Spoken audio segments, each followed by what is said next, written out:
Wholeness to everyone, and thank you for allowing me to participate in this Flat Earth panel.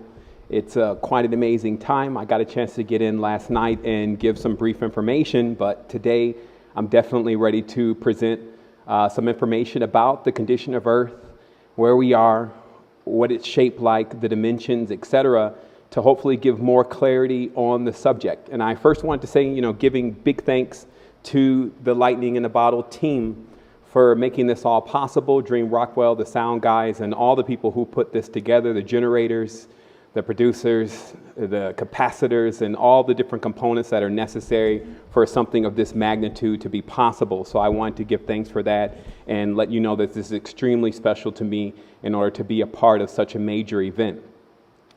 Just a brief bio, only a couple minutes, because I do have about a 20-minute runtime on my presentation. And I just wanted to say that, the reason why I can speak on these topics is because I've been studying spirituality ever since I was 5 years old and having a multiple level of experiences, not only just in that realm of spirituality, but also in the world. And it has brought me to a point of being somewhat of a connoisseur of spiritual knowledge. And I do, of course, share that knowledge with others through the platform that I have, which is AstroQuest, The Resistance, and currently open source spirituality, and that is Secret Energy, for those who are wondering, exactly where we're at and where we're producing information. I also wrote a book called The Code to the Matrix, which gives a deeper insight on language and everything that's going on in the reality, especially based on religion, external deities, etc. And so just getting right into this, what I really wanted to talk about first is that I wanted to first say thank you to the seekers of truth and the givers of truth. We're all looking to penetrate this chasm of deep knowledge and get some kind of clarity as to what exactly is going on our planetary system, how we can make things better, and also how we can continue to develop our souls. And that is primary. So the more of us that are sharing the knowledge and information, bouncing it back and forth, and coming into more of a realization of what's going on, the better. So today's message, I do have some illustrations to show, and I'm just going to jump right into this in respect of time. And I really want to say first that the dimensions and the shape of Earth are what we determine it is. We have to be very clear about where we're exactly at and what's happening and what's happened over time, but there is an infinite vault, meaning an infinite amount of space above us, and there is also an infinite abyss or space below us. And what we're doing is we're actually filling that space. We fill that space with our energy, our concepts, even our constructs. And we often have to see that our expansion moves in all directions. So when someone says that they're ascending, in equal measure, they're also descending, and they're also moving left and right. So ascension in itself is something that grows out into this direction because you're expanding, and that's something that's well understood about our spiritual vehicle. So the image that I'm showing you here is actually they're two rather ancient images from two spectrums of the cultures that are presiding here on Earth. And the reason why I'm showing this image is so that you can see that it's all encompassing the idea of where our origins are when we enter into physicality. And one picture, which you'll see is much more archaic, it's a Sumerian picture of what we would say is Tiamat, also known as Leviathan, also known as Behemoth, also known as the mother of monsters. And that's because the birth of the entities that came forth from her were known to be chimeric, or actually containing more than one type of being or characteristic.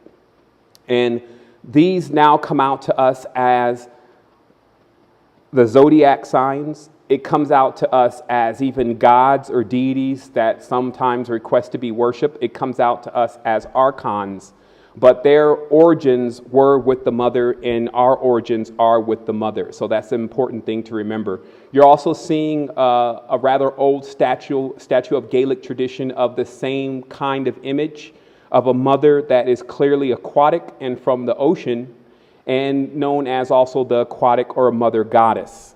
And the reason why I find this so important to start from this standpoint is because if you don't know where you come from, then you don't know where you're going. That's how all plants and that's how all things grow. They must recall first where they came from and then they know where they're going. The seed of anything always contains the whole. So there's absolutely no way we can begin to determine what the size, shape, and form of earth may be without first having the knowledge of exactly where we came from.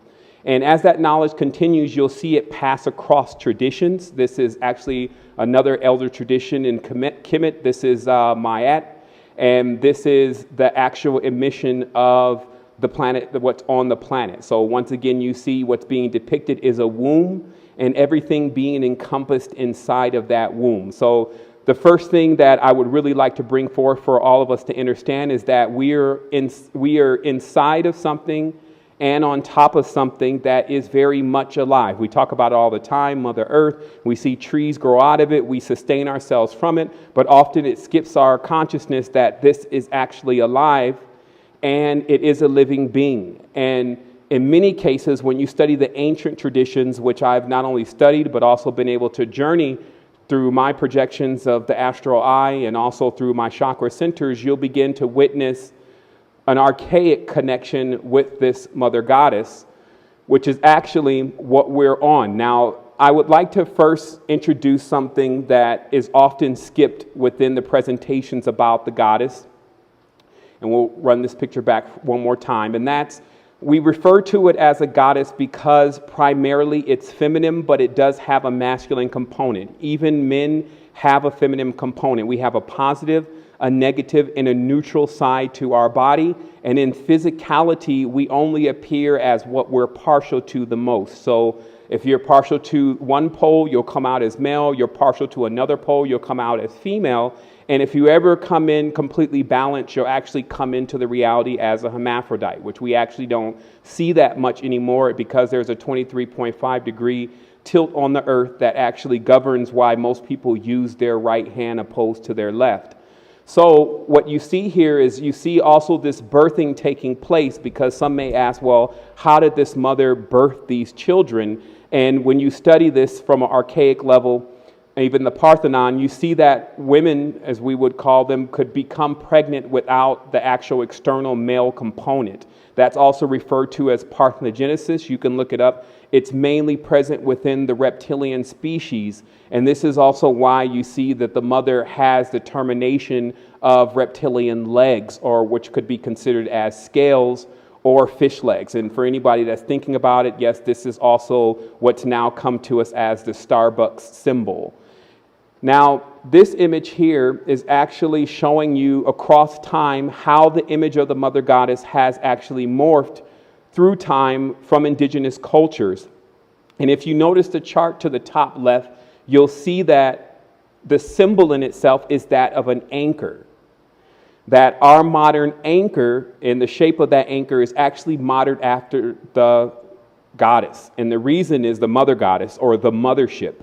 And the reason is because this mothership is actually anchoring us in this vault or this abyss. And this is important to remember because for all beings in the physicality, you actually need something firm to stand on. You need roots in order to be able to grow up. So the mother goddess has always provided those roots, and we're still on that ship now. And that ship is organic and it is alive. You'll also notice to when you start seeing the topographical instance of the earth that, in a nutshell, that all the bodies, as we're calling them, because in archaic form, they are literally bodies. And it baffles our consciousness to how a body could be that large. But when you start moving up through the frequencies and you move out of the density of the physical reality, and then you cancel time, you actually can see the earth moving and breathing as a life form. And even when you go into different places, you'll also see the varying characteristics of these life forms. But just to take it as it is, the life forms are in themselves emerging from the deep or emerging from the water, and we're standing on top of those life forms. So before we can even go further, though, we have to dig a little bit deeper into our origins. And our origins are, in fact, from the ocean. And this is why you often see in occult terminology, there's a reference to the Holy See. There's a reference to Mary, which means the ocean, which comes out in Christianity and many traditions as the goddess. And then you also witness things like these images, which are George Haeckel's radiolaria. And in these images, what you begin to see is you begin to see not only the origins of life from its minute scale, but also to its magnitude, because the geometry is fractal. So this means that much of what, if not all of what has been introduced into this world today is actually been pulled from the ocean. And that comes in the state of our subconscious. It comes in the state of our inventions. It comes in the state of our occultism. It comes in the state of our symbolism. So it actually is embodied within everything that is presented to us in the world today. So while one may say there's nothing new under the sun, which is more of a male reference, as sun means male, there's actually the deep that one would need to research in order to get deeper into the knowledge about where we are and what's going on the planetary system. So as you can see here, when you begin to really study the albums of George Haeckel's work, you actually find entire shells that contain what we would call a heart, what we would call a spleen, and what we would call a liver, and the parts of the human body. But we're talking about a span of over millions of years of the process of the existence of this planetary system. So I wanted to let everyone know now, this is not an illusionary world. If it's an illusionary world to you, you would have to question how fake you are. This world is very real, and it also requires us to do some digging deep and also to use our extra senses in order to divine exactly what's happening here and what's gone on throughout the timeline. But this is a simple example of what you're seeing here is actually the helmets, or what appear to be the helmets of the Mongolians, but these are pulled from the sea. And it's just one example. I have several of them that I won't be able to show today, but one example of how our subconscious mind will pull a shape or an image of something from a primordial time and then come out with that as if we've invented it, or we use it as if it's something that we need to have as a part of our embodiment and a part of our protection. Here's also two maps that have been redone but come from much more ancient maps of what the world looked like before the continents began to divide. But the main characteristic that I want you to notice here is that everything is coming out of the water and surrounded by the water. So in the flat earth theory of the ice wall is actually an endless expanse of water that we're actually emerging from. And also to quell the conflicts that go on about space, the ocean to the indigenous was known to be space. The space is actually a reflection of what's in the ocean and what's on top of the emerging bodies of water coming out of the ocean. The only thing that you're seeing in the sky as far as those lights is you're seeing the spirits of the individuals that are still in the ocean or on land. And that's why in most occult knowledge, they say that there's a star in the sky that actually belongs to you. That is true. And many of the larger celestial bodies, the ones that we can see and we can recall as planets, are actually still in our ocean. And you're seeing the reflection of their spirit, which you could call bioluminescence. In addition to that, to also quell somewhat of the debates about if it's flat or not, we have to understand that even the top flat earth theorists did not actually use the term flat as a meaning of it actually being flat. That was just more of a catchphrase that kind of caught on for someone that was kind of discriminating against the whole theory that the earth was actually alive and actually a womb and a plane that we were walking on. Because in every sense, it's actually not flat. You can see many mountainous regions and valleys, and also structures that embed themselves so deep into the mantle of these bodies that it would be kind of logical that you could eventually circumference the entire thing, but it would not be an orb. And I think that that's what the biggest arguments are about, is that Earth is not a sphere, which it is not. It is more of a craterous bowl-like chasm. Now we're going to move a little bit forward here, again, in respect of time, in order to come to a total realization of exactly where we are. And as I said earlier, much of what our Earth turns into from a geometric level is based on the collective, meaning if the masses believe that Earth is X, then Earth becomes X. That's called a morphogenic field. It's actually when the consciousness of the species on the planet begin to determine the size and the shape of the planet. Now, when we go back into the ancient traditions, we'll find that, especially when you study some of the occultism and esoteric knowledge, that most of these societies that are putting forth the idea of a new world or a new world order are actually practicing a Babylonian tradition or a Sumerian tradition versus a Kemetan tradition.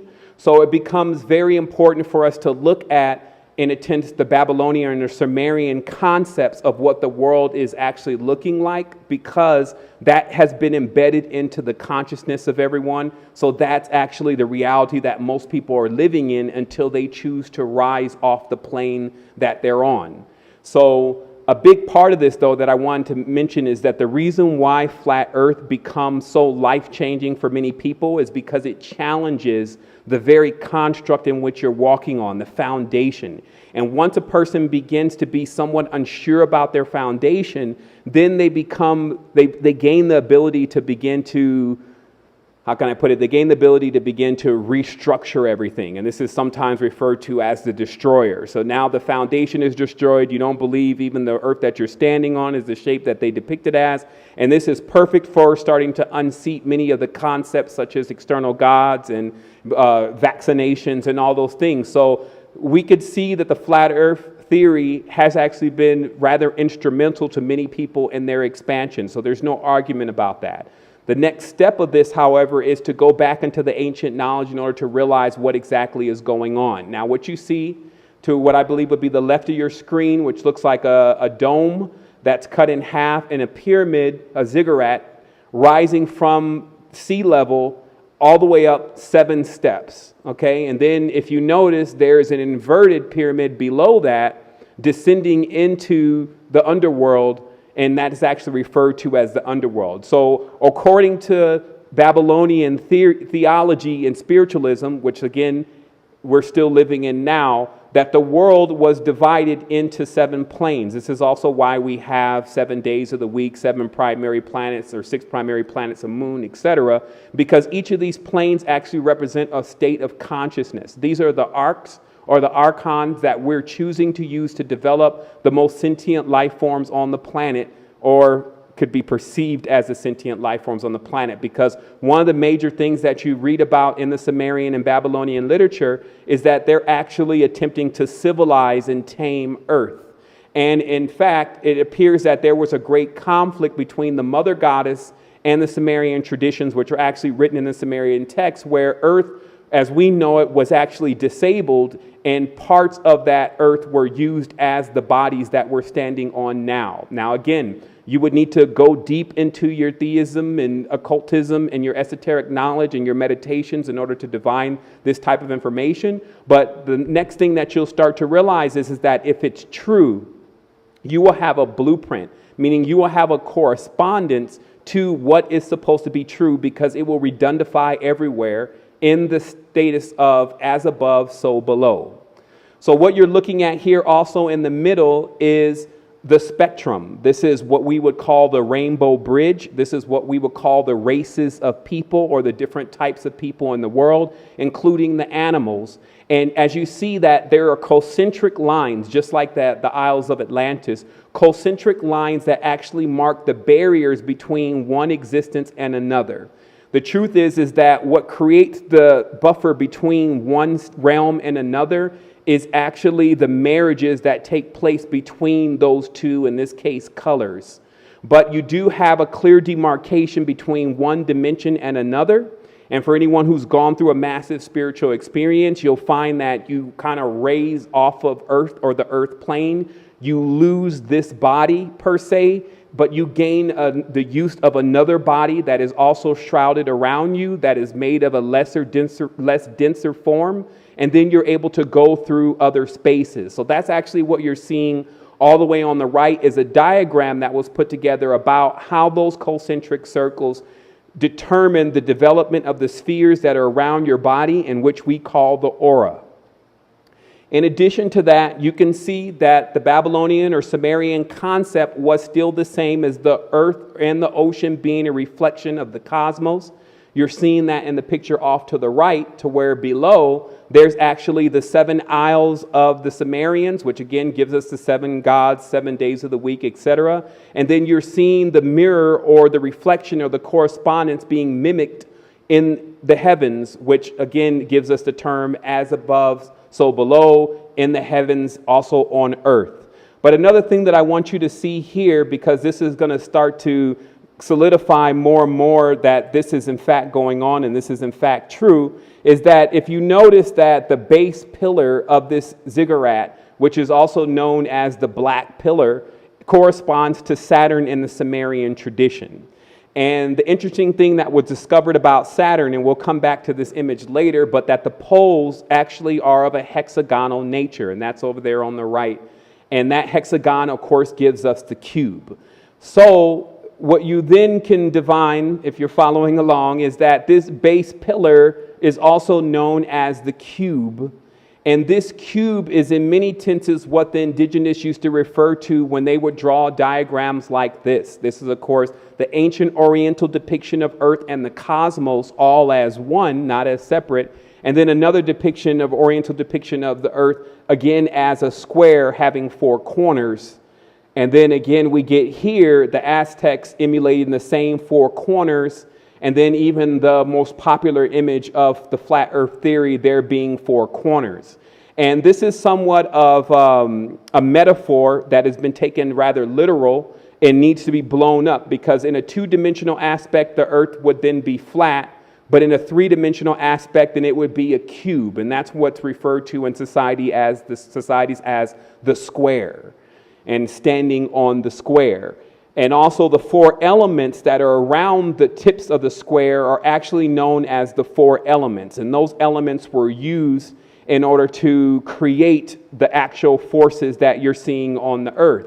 So now images such as this, which is the Hindu mythological representation of the world, make more sense, because this tortoise, which actually, when you dig deep, they'll tell you is the female, is actually a correspondence to the parthenogenic mother goddess. The 4 elements, which would then be elephants, are then interpreted holding the bowl or the concave shaped earth. So now you can fully interpret that symbol. So the thing is that with ancient mythology, you actually need to have the experience and you need to have the scope of understanding in order to be able to interpret the symbols, or it seems quite fanciful that the earth could be on the back of a turtle. And it's just because our terminology that we use to explain things is very different than the ancients' terminology. Now, here's another image that I showed earlier that's also very important, because it gives you more of an idea of what actually exists in the realm slightly above us, even higher, and then how all those realms merge together. Because in the patterns or the orbits of the planetary systems, what you actually get is the tracing of the stars. And that's why the name of the mother goddess has also been known as a star. And the reason is because the orbits of these planetary systems actually begin to dictate the geometry that is placed within the chakras. So we go back here to this image again, and we begin to see that each step on this ziggurat in this particular Babylonian system does actually correspond to geometry. And how the Sumerians would put that is by numbers. Like Marduk was 50, there's 40, there's 30, there's 20. And these are to depict the levels of the chakra centers that are actually encrusted within inside of each realm. And now you'll see on Earth that we actually have, on the left, you see the phi, which is, the left is the pattern that Venus traces out in the sky. Those are concave pentagrams, which are very different than straight line pentagrams when you understand geometry. But those concave pentagrams are actually what you witness in plant life, in phi, and in much of the mathematical encoding of the planetary system. And then you have 5 and 6 come together. So 6 is the base pillar. So when 5 and 6 come together, they make 11, which creates actually a dual plane.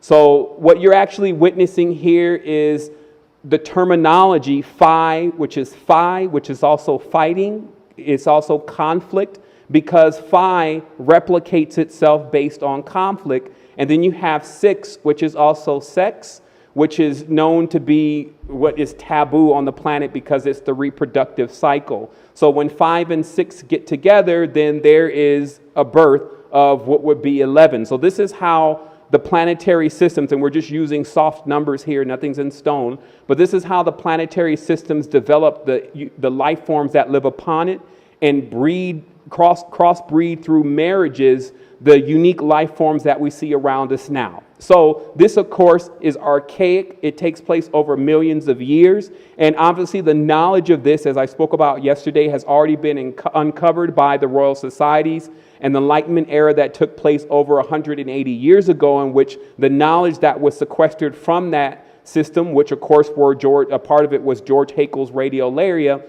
was locked away from the populace and used now to control them. So what you see is literally what you see. Things coming from the sea or concepts from the mother, and then taken into the undivine masculine reality, and then shaped and formed and fashioned in another way, and then they come out as if they're the gods and the inventors of this, and that it belongs to them, etc., when that's not true at all. Now we want to get into another topic about why the spheric aspect of the world is even being used now, and it has a lot to do with this image. And many have seen this before. You will witness a circle around the sun or a circle around the moon, depending upon how the light is set up and depending upon the stage of the celestial body. And so this is why there was an idea, a concept that there was actually a round sphere around Earth, because it is true to a certain extent, but that sphere does not have much density to it. You actually have one of these spheres or toruses also around your body. So it's again another metaphor that is taken out of context, but there's a big difference between a sphere and a circle. Now remember, that's 2D versus 3D. So the 2D circle actually represents, as a symbol, a cycle or repetition. It's generally called the course, as there's courses in time. It also represents infinite rebirth and death. So that's why the circle symbolism is often used, because it harkens to an enclosure or a place that we're confined within, and then that there is a boundary. As you see on each of these systems, there's actually a boundary between each space, and those boundaries are not to be crossed according to the governors of the system. Now, these boundaries are also what we would say are the walls between the living and the afterlife. Or in flat earth terminology, we would call it the ice wall. But this could easily be crossed when using another vehicle that can actually get you into those spatials. Now, what I want you again to pay attention to is the center ring, because there's a really concise concept that you can adapt in order to really understand what you're dealing with. And this is, in effect, a disc. And I see that I'm running out of time, so I'll go ahead and conclude here. The last thing is just to understand that if you accept someone else's concept of what your space is, then this is a diagram of the manifestation of artificial reality, also known as the Adam Kadmon, which is when you're fed ideas of what the reality is that you're on, and then those realities begin to embed and interact with inside of your consciousness, thus creating a new kind of temple that can be controlled by an external party.